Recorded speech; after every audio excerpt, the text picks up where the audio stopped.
आज के टाइम में जब मेडिकल साइंस इतना एडवांस हो गया है, फिर भी एक नॉर्मल सर्दी जुकाम की कोई परफेक्ट दवा क्यों नहीं है। मेरा नाम श्याओई है। सुबह सुबह मेरा सिर दर्द से फट रहा था। हाथ में ढेर सारी सर्दी और सूजन की गोलियां लिए मैं यही सोच रहा था, लेकिन जैसे ही मैंने ये बोला, मेरे हाथ से वो सारी दवाएं अचानक गायब हो गईं और तभी मेरे दिमाग में एक रोबोटिक आवाज गूंजी। मालिक की इच्छा डिटेक्ट हो गई है। डीकंपोजिशन रिकंस्ट्रक्शन सिस्टम एक्टिवेट किया जा रहा है।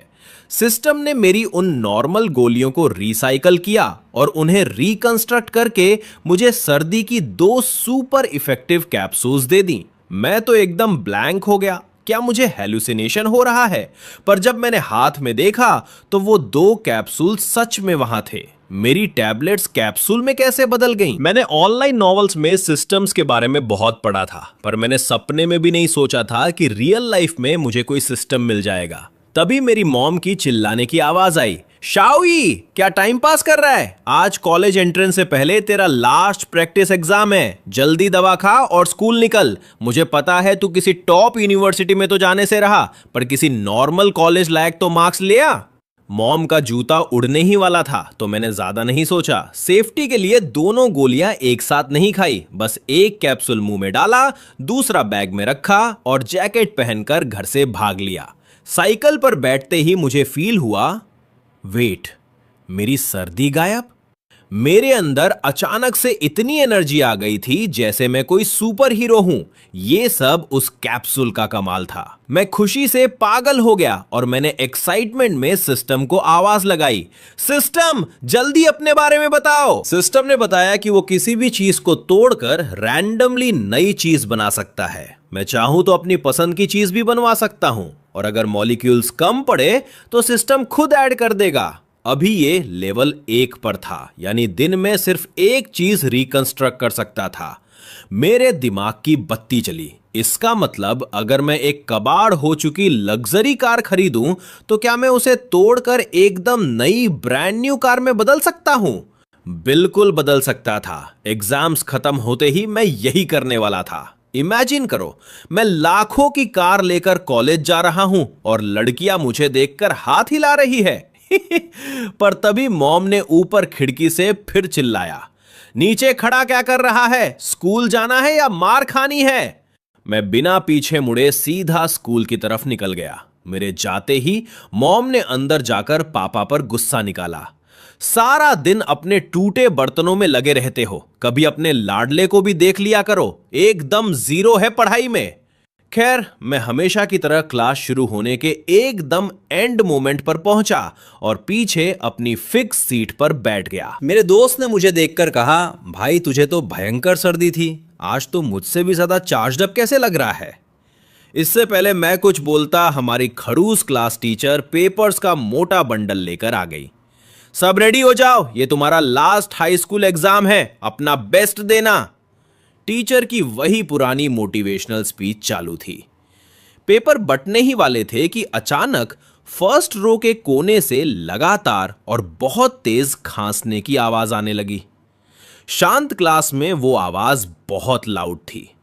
वो हमारी क्लास की टॉपर श्याओ जिहान थी। वो बहुत सिंपल रहती थी, बड़े चश्मे और ढीले यूनिफॉर्म में अपना चेहरा छुपा कर रखती थी। बचपन में ही अनाथ हो गई थी, इसलिए उसमें कॉन्फिडेंस एकदम नहीं था और क्लास वाले उसे बदसूरत लड़की बुलाते थे। वो बेचारी हाथ से मुंह दबाकर अपनी खांसी रोकने की बहुत कोशिश कर रही थी। टीचर ने तरस खाकर कहा, श्याओ श्याओ, ऐसे काम नहीं चलेगा, तुम मेडिकल रूम चली जाओ, इस सर्दी से तुम्हारे मार्क्स खराब हो जाएंगे। उन्हें पता था कि वो खुद से कभी दवा नहीं खरीदेगी। तभी मैं अपनी लास्ट बेंच से खड़ा हुआ और एक दमदार आवाज में बोला, मैम, मेरे पास सर्दी की एक ऐसी सुपर दवा है जिससे खांसी तुरंत रुक जाएगी। शायद पहले इसे वो खा लेनी चाहिए। मेरी आवाज सुनते ही पूरी क्लास की नजरें एक साथ मुझ पर आकर टिक गईं। क्लास के सारे लड़के मुझे हैरानी से देख रहे थे, पर भाई मुझे किसी की परवाह नहीं थी। मैं सीधा खड़ा हुआ और एक चौड़ी मुस्कान के साथ क्लास की पहली बेंच की तरफ चल दिया। मेरे हाथ में वो जादुई सर्दी की दवा का पैकेट था। वैसे तो मेरा इस सब से कोई लेना देना नहीं था, पर अचानक मेरे दिमाग की बत्ती चली। सुबह मैंने एक कैप्सूल खाया था और एक बचा था, तो क्यों ना श्याओ जिहान पर इसका एक्सपेरिमेंट किया जाए। अगर ये दवा दूसरों पर भी काम कर गई तो भाई मैं तो फ्यूचर में करोड़पति बन जाऊंगा। हमारी वो सख्त टीचर जिन्हें सब खड़ूस बुलाते थे, वो भी मुझे हैरानी से देख रही थी। उन्हें लगा शायद मैंने क्लास में कोई नई शरारत सोची है। उन्हें पता था कि क्लास के लड़के जिहान को बदसूरत बुलाते हैं और उससे दूर भागते हैं। पूरी क्लास की घूरती हुई आंखों के बीच मैं बड़े आराम से जिहान के पास पहुंचा और पैकेट उसकी तरफ बढ़ा दिया। ये लो, ये दवा बहुत कमाल की है, मैंने भी सुबह यही खाई थी। मैंने झूठ नहीं बोला था, दवा सच में सुपर इफेक्टिव थी। अचानक एक हाथ अपने सामने देखकर जिहान एक पल के लिए सुन्न पड़ गई। उसने अपना मुंह दबा रखा था और सिर नीचे था। फिर उसने बहुत शर्माते हुए सिर थोड़ा सा ऊपर उठाया और मुझ जैसे लंबे और हैंडसम लड़के को देखकर उसका चेहरा एकदम लाल हो गया। वो हिचकिचाई, नाना में सिर हिलाया और धीरे से थैंक यू बोलकर वापस मुंह छुपा लिया। पर जैसे ही उसने सिर हिलाया, उसके वो लंबे बाल साइड में हट गए और बस एक पल के लिए उसका असली चेहरा मेरे सामने आ गया। हालांकि उसने तुरंत सिर नीचे कर लिया था, पर भाई मेरी तो आंखें फटी की फटी रह गईं। खांसी की वजह से उसने अपना वो पुराना सा चश्मा उतारकर डेस्क पर रखा हुआ था और उसी वजह से मैंने उसका वो असली रूप देख लिया। एकदम दूध जैसी गोरी स्किन, कमल के फूल जैसा प्यारा और नाजुक चेहरा। भाई वो इतनी खूबसूरत थी कि मैं लफ्जों में नहीं बता सकता। भाई साहब, क्या मैं सपना देख रहा हूं? क्या यही वो बदसूरत लड़की है? क्या क्लास के सारे लड़के अंधे हो गए हैं या मेरी आंखों में कोई खराबी आ गई है? मैं तो एकदम ब्लैंक हो गया। टीचर को मेरा ये शॉक चेहरा दिखा नहीं। वो बोली, शाओ शाओ, जब शाओई दवा दे रहा है तो ले लो, और शाओई तुम अपनी सीट पर जाकर एग्जाम की तैयारी करो। मैंने वो पैकेट धीरे से उसकी डेस्क पर रखा और अपनी सीट की तरफ वापस चल दिया। जैसे ही मैं बैठा, मेरे बेस्ट फ्रेंड ली हुई कुन ने मुझे थम्स अप दिखाया और धीरे से कहा, भाई तू तो महान है, किसी को नहीं छोड़ता। पर मेरा ध्यान उसकी बातों पर था ही नहीं। मेरे दिमाग में बस जिहान का वो चेहरा घूम रहा था। सच बताऊं तो स्कूल की सबसे सुंदर लड़की भी जिहान के सामने कुछ नहीं थी। मुझे पक्का यकीन था कि अगर वो ये ढीला यूनिफॉर्म उतारकर अच्छे कपड़े पहन ले तो वो बड़ी बड़ी हीरोइनों को फेल कर देगी। उधर जिहान ने चश्मा वापस पहना और थोड़ी देर सोचने के बाद मेरी दी हुई दवा खा ली। दवा खाते ही उसका दिमाग एकदम फ्रेश हो गया और गले की खराश तुरंत गायब। उसे लगा ये कोई बहुत महंगी और रेयर दवा होगी। इधर मेरी हालत खराब थी, अब मुझे उस पर पूरा हक जताना था। पर भाई एग्जाम शुरू हुए 10 मिनट बीत चुके थे और मैंने अपना नाम तक नहीं लिखा था। मेरे अंदर एक ही ख्याल चल रहा था कि इससे पहले कोई और इस छुपे हुए खजाने को देख ले, मुझे इसे अपना बनाना होगा। पर तभी मुझे टेंशन हुई। कॉलेज एंट्रेंस में सिर्फ 1 हफ्ता बचा था। जिहान तो टॉपर है, वो तो देश की टॉप यूनिवर्सिटी में जाएगी और मेरे जैसे मार्क्स के साथ तो मैं उसे कभी दोबारा देख भी नहीं पाऊंगा। मैंने ठान लिया, नहीं, मुझे भी टॉप कॉलेज जाना होगा। मुझे गजब के मार्क्स लाने होंगे ताकि मैं भी उसी यूनिवर्सिटी में जाऊं। मैंने जोश में आकर पेपर देखा, पर भाई अगले ही पल मेरी हवा निकल गई।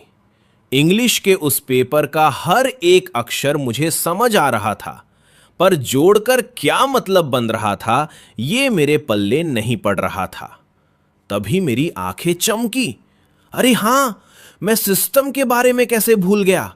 अब तो मेरे पास पावर है, टॉप करना कौन सी बड़ी बात है। पर मैं जितना मर्जी सोच लूं, मुझे कोई आइडिया नहीं आ रहा था। क्या मैं एग्जाम के बीच पेपर को तोड़कर वापस बना लूं?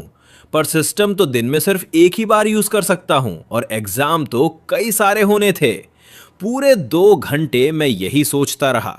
मेरे सामने पेपर एकदम खाली था। बस खड़ूस टीचर के राउंड लगाते वक्त मैंने अपना नाम लिखा था, बाकी पूरा पेपर कोरा। ट्रिंग ट्रिंग ट्रिंग घंटी बजी और एग्जाम खत्म। मेरा खाली पेपर ले लिया गया। मैं माथा पकड़कर बैठा था कि तभी मुझे लगा कोई मेरे सामने आकर खड़ा हो गया है। मुझे लगा वही बेवकूफ दोस्त ली हुई कुन होगा। अरे यार ली हुई कुन, क्या तू अकेले सूसू भी नहीं जा सकता? हमेशा मुझे घसीटता। ए तुम श्याओ जिहान? अरे क्या हुआ, कोई काम था क्या? उसने वापस वो बड़े बड़े पुराने चश्मे पहन लिए थे और फिर से वही बदसूरत लड़की वाला भेष बना लिया था। वो अपनी गर्दन झुकाए चुपचाप खड़ी थी। उसने बहुत हिचकिचाते हुए कहा, वो सर्दी की दवा के लिए थैंक यू। मैंने देखा तुमने पूरा पेपर खाली छोड़ा है, तो ये लो, ये तुम्हारे काम आएगा। जैसे ही मैंने उसकी तरफ देखा, उसके बालों के पीछे छुपा उसका चेहरा एकदम टमाटर जैसा लाल हो गया। उसने हड़बड़ाकर एक मोटी सी नोटबुक मेरे डेस्क पर रखी और बिना मेरा जवाब सुने वहां से ऐसे भागी जैसे पीछे भूत पड़ा हो। पूरी क्लास ये सब देखकर सन्न थी। कुछ लड़के तो उसे देखकर मुंह बना रहे थे, पर भाई मुझे तो पता था ना कि उस चश्मे के पीछे क्या अप्सरा छुपी है। मैंने वो नोटबुक उठाई। वो उसकी इंग्लिश की नोटबुक थी।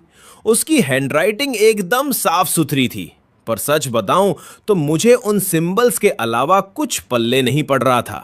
पर भाई मैंने सोचा, क्या ये प्यार की पहली निशानी है?